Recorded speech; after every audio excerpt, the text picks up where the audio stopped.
बाप, बेटे और रूह कुद्दूस के नाम से आमीन। आप सबको मसीह यीशु में शालोम।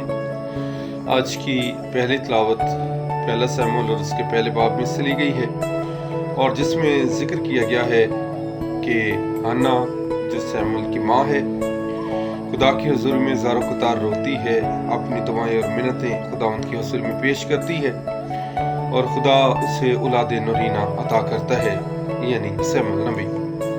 और लिखा है कि खुदा ने उससे याद किया, यानी कि उसकी दुआओं को सुन लिया और उसे औलाद जैसी नेमत अता की।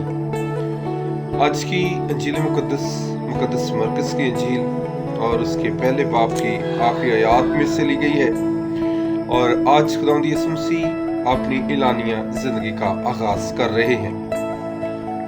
आसमानी जिंदगी का आगाज कुफरनहूम का पहला सबत, जहां पर खुदावंद यीशु मसीह आज गए हैं, और साथ ही गलील की झील के किनारे कुफरनहूम का गांव बसता है, जहां पर खुदावंद यीशु मसीह का शागिर्द पतरस और इंद्रियास रहते हैं, और इनका तल्लक इसी गांव से है। और खुदावंद यीशु मसीह अपने इन दोनों शागिर्दों को अपनी तरफ बुलाते हैं, और ये अपने बाप को काम करने वालों के साथ छोड़कर यीशु के पीछे हो लेते हैं।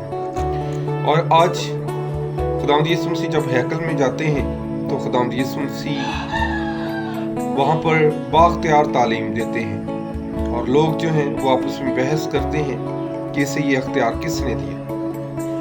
और वहां पर मौजूद एक लड़का है जिसके अंदर बदरू है, और वो बदरू चला उठती है कि क्या तू हमें वक्त से पहले अजाब देने के लिए आया है। और खुदावंद यीशु मसीह उसे झिड़कते हैं, और बदरू कहती है कि तू खुदा का बेटा अल मसीह है, और वो उसमें से निकल जाती है।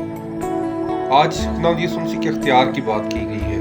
खुदावंद यीशु मसीह जो बाख्तियार तालीम दे रहे हैं। खुदावंद यीशु मसीह जब बदरू गिरफ्तार शख्स के पास गए हैं, तो उसमें बदरू है, और बदरू भी चला उठी है कि तू खुदा का बेटा है।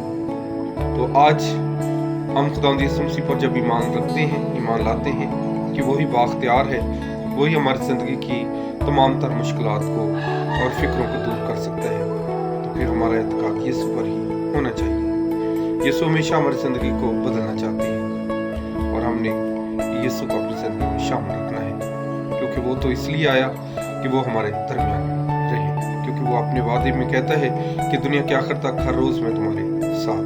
खुदावंद आज का दिन मेरे लिए और आपके लिए बाइस बरकत ठहराए, मसीह यीशु के वसीले से।